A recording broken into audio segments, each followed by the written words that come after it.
You ask Tiger to solve. This deals with linear equations with one unknown. The final result is x equals -10. Let's solve it step by step. Swap sides. Group all constants on the right side of the equation. Subtract 5 from both sides. Group like terms. Simplify the arithmetic.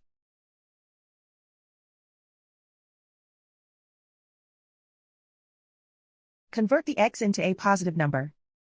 Multiply both sides by -1. Remove the ones. Simplify the arithmetic. And so the final result is x equals -10.